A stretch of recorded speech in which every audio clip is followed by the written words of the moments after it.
ವಾರ್ತೆಯ ಮುಖ್ಯಾಂಶಗಳು.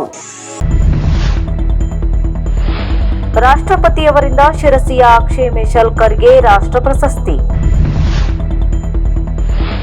ನಿವೃತ್ತಿ ಸವಿ ನೆನಪಿಗಾಗಿ ಶಾಲೆಗೆ ಪ್ರಿಂಟರ್ ಕೊಡುಗೆ ನೀಡಿದ ನಿವೃತ್ತ ಶಿಕ್ಷಕ ರಮೇಶ್ ಹೆಗಡೆ. ಆಧ್ಯಾತ್ಮ ಆರೋಗ್ಯ ಹೂ ಪರಿಮಳದ ಸಂಬಂಧ ವಿಭೂತಿಪುರ ಮಠದ ಶ್ರೀ. ಏಷ್ಯಾ ಪೆಸಿಫಿಕ್ ಯೋಗಕ್ಕೆ ಆಯ್ಕೆಯಾದ ನಂದನ್ ಭಟ್ಗೆ ಅನಂತಮೂರ್ತಿ ಹೆಗಡೆ ವೈಯಕ್ತಿಕ ನೆರವು ಪ್ರೋತ್ಸಾಹ. ಪುಸ್ತಕಗಳಿರುವುದು ಓದುವುದಕ್ಕೆ, ಕಪಾಟಿನಲ್ಲಿಟ್ಟು ಬೀಗ ಜಡಿಯುವುದಲ್ಲ ವಿನಾಯಕ್ ಭಟ್ ಬಿಸಲಕೊಪ್ಪ.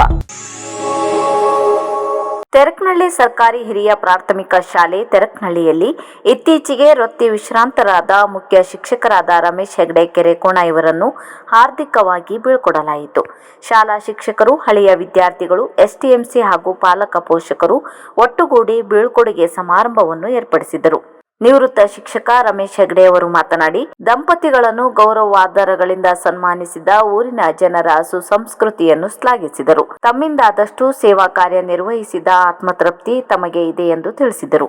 ತಮಗೆ ಸೇವಾವಧಿಯಲ್ಲಿ ಸಹಕರಿಸಿದ, ಉಪಕರಿಸಿದ ಸರ್ವರನ್ನು ಸ್ಮರಿಸಿ ಧನ್ಯವಾದ ಹೇಳಿದರು. ಸೇವಾ ನಿವೃತ್ತಿಯ ಸವಿ ನೆನಪಿಗಾಗಿ ಶ್ರೀ ರಮೇಶ್ ಹೆಗಡೆ ಅವರು ಶಾಲೆಗೆ 18,000 ರೂಪಾಯಿ ಮೌಲ್ಯದ ಕಲರ್ ಪ್ರಿಂಟರ್ ದೇಣಿಗೆಯಾಗಿ ನೀಡಿದರು. ಆಧ್ಯಾತ್ಮ ಮತ್ತು ಆರೋಗ್ಯವು ಹೂ ಹಾಗೂ ಅದರ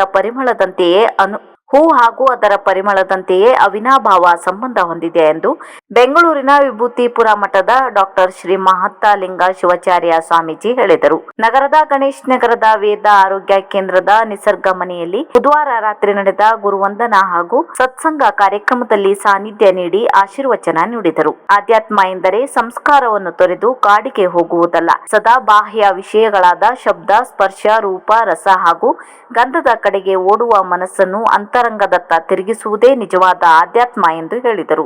ಹೆಗಡೆಯವರ ಉದ್ದೇಶ ಏನು ಅಂತಂದ್ರೆ, ಈ ಆಷಾಢ ಮಾಸದಲ್ಲಿ ನಂದನ್ ನರಸಿಂಹ ಭಟ್ ಆಧ್ಯಾತ್ಮಿಕ ಯೋಗದಲ್ಲಿ ಉತ್ತಮವಾದ ಸಾಧನೆ ಮಾಡಿ ಈಗ ಏಷ್ಯಾ ಪೆಸಿಫಿಕ್ ಯೋಗ ಕಾಂಪಿಟೇಷನ್ನಲ್ಲಿ ದೇಶವನ್ನು ಪ್ರತಿನಿಧಿಸುವಂತಹ ಅವಕಾಶ ಸಿಕ್ಕಿದೆ. ಜಿಲ್ಲೆಗೆ ಹೆಮ್ಮೆಯನ್ನು ತರುವಂತಹ ಕೆಲಸವನ್ನು ಮಾಡಿದ್ದಾನೆ ಎಂದು ಬಿಜೆಪಿ ರೈತ ಮೋರ್ಚಾ ಜಿಲ್ಲಾಧ್ಯಕ್ಷರಾದ ಅನಂತಮೂರ್ತಿ ಹೆಗಡೆ ಮೆಚ್ಚುಗೆ ವ್ಯಕ್ತಪಡಿಸಿದರು. ಅವರು ಆಯ್ಕೆಯಾದ ವಿದ್ಯಾರ್ಥಿಗೆ ತಮ್ಮ ವೈಯಕ್ತಿಕವಾದ ಸಹಾಯಧನವನ್ನು ವಿತರಣೆ ಮಾಡಿ ಅವರು ಮಾತನಾಡಿದರು. ಈ ಯುವಕರು ಇದನ್ನೆಲ್ಲ ಸಾಧಿಸುತ್ತಿದ್ದಾರೆ ಎಂದು ಬಹಳ ಖುಷಿಯಾಗುತ್ತದೆ. ಕರ್ನಾಟಕದಲ್ಲಿ ಕೆಲವೇ ಸ್ಪರ್ಧಾಳುಗಳು ಉತ್ತರ ಕನ್ನಡ ಜಿಲ್ಲೆಯಿಂದ ಭಾಗವಹಿಸಲಿದ್ದು, ಸೆಪ್ಟೆಂಬರ್ 8ರಿಂದ ಸೆಪ್ಟೆಂಬರ್ 9ರ ತನಕ ನಡೆಯಲಿರುವ ಇಂಟರ್ನ್ಯಾಷನಲ್ ಯೋಗ ಕಾಂಪಿಟೇಷನ್ ನಲ್ಲಿ ಇಂತಹ ಯುವಕರು ಯೋಗದಲ್ಲಿ ಸಾಧನೆ ಮಾಡಿ ಜಿಲ್ಲೆಯನ್ನು, ನಮ್ಮ ರಾಜ್ಯವನ್ನು ಪ್ರತಿನಿಧಿಸುತ್ತಿರುವುದು ನಮ್ಮೆಲ್ಲರಿಗೂ ಹೆಮ್ಮೆಯ ವಿಷಯವಾಗಿದೆ ಎಂದು ಮಾತನಾಡಿದರು. ಶಿರ್ಸಿ ಮೂಲದ ಯುವ ವಿಜ್ಞಾನಿ ಹಾಗೂ ಎಕ್ಸ್ಪೈರ್ಮೆಂಟ್ ಲ್ಯಾಬ್ ಪ್ರೈವೇಟ್ ಲಿಮಿಟೆಡ್ ಸಂಸ್ಥೆಯ ಸಂಸ್ಥಾಪಕರಾದ ಅಕ್ಷಯ್ ಜಯವಂತ್ ಮಾಶೆಲ್ಕರ್ ಅವರಿಗೆ ನೀತಿ ಆಯೋಗದ ಅಟಲ್ ಇನ್ನೋವೇಷನ್ ಮಿಷನ್ ವತಿಯಿಂದ ನೀಡಲಾಗುವ ಗ್ರಾಸ್ ರೂಟ್ಸ್ ಇನ್ನೋವೇಟರ್ ರೆಕಾಗ್ನೈಸೇಷನ್ 2026 ರಾಷ್ಟ್ರೀಯ ಗೌರವ ಲಭಿಸಿದೆ. ಈ ಪ್ರಶಸ್ತಿಯನ್ನು ನವದೆಹಲಿಯಲ್ಲಿ ರಾಷ್ಟ್ರಪತಿ ಭವನದಲ್ಲಿ ರಾಷ್ಟ್ರಪತಿಯವರಿಂದ ಪ್ರದಾನ ಮಾಡಲಾಯಿತು. ಈ ಸಂದರ್ಭದಲ್ಲಿ ರಾಷ್ಟ್ರಪತಿಯವರು ಸುಮಾರು 5 ನಿಮಿಷಗಳ ಕಾಲ ಅಕ್ಷಯ್ ಅವರ ಸಂಶೋಧನೆ, ಆವಿಷ್ಕಾರಗಳು ಹಾಗೂ ಮುಂದಿನ ಕಾರ್ಯಯೋಜನೆಗಳ ಕುರಿತಾಗಿ ಖುದ್ದಾಗಿ ಆಲಿಸಿ ಚರ್ಚೆ ನಡೆಸಿದ್ದು ವಿಶೇಷವಾಗಿದೆ. ಅಷ್ಟೇ ಅಲ್ಲದೆ ಶಿಕ್ಷಣ ಕ್ಷೇತ್ರದಲ್ಲಿನ ನವೀನ ಸಂಶೋಧನೆ ಹಾಗೂ ಕೊಡುಗೆಗಾಗಿ ಅಕ್ಷಯ್ ಮೆಶಲ್ಕರ್ ಅವರಿಗೆ ಕೇಂದ್ರ ವಿಜ್ಞಾನ ಮತ್ತು ತಂತ್ರಜ್ಞಾನ ಸಚಿವರಾದ ಡಾಕ್ಟರ್ ಜಿತೇಂದ್ರ ಸಿಂಗ್ ಅವರಿಂದ ಇನ್ನೋವೇಷನ್ ಫ್ಲೇಮ್ ಫಲಕ ನೀಡಿ ಗೌರವಿಸಲಾಯಿತು. ದೇಶಾದ್ಯಂತ ಆಯ್ಕೆಯಾದ 26 ಗ್ರಾಸ್ ರೂಟ್ ಇನ್ನೋವೇಟರ್ಸ್ಗಳಲ್ಲಿ ಅವರು ಒಬ್ಬರಾಗಿದ್ದಾರೆ.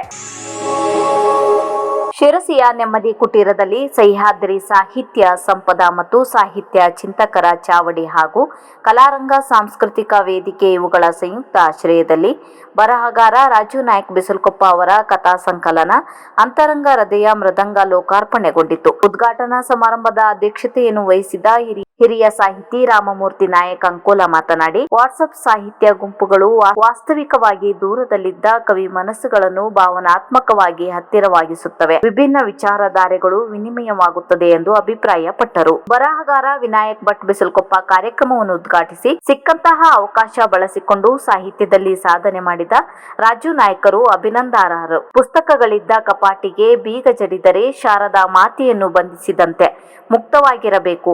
ಪುಸ್ತಕದ ಸಂತೆ ಎಂದರು. ಮುಖ್ಯ ಅತಿಥಿಯಾಗಿ ಶಿರಸಿಯ ಶ್ರೀ ಮಾರಿಕಾಂಬ ದೇವಸ್ಥಾನದ ಧರ್ಮದರ್ಶಿ ಮಂಡಳಿಯ ಸದಸ್ಯೆ ಅರ್ಚನಾ ರಾಘವೇಂದ್ರ ಮಾತನಾಡಿ, ಸಾಹಿತ್ಯ ಕೃತಿಗಳ ಓದಿನಿಂದ ಭಾಷಾ ಪ್ರೌಢಿಮೆಯ ಜೊತೆಗೆ ನಮ್ಮ ಕನ್ನಡತನವನ್ನು ಉಳಿಸಿ ಬೆಳೆಸಿದಂತಾಗಿದೆ ಎಂದರು.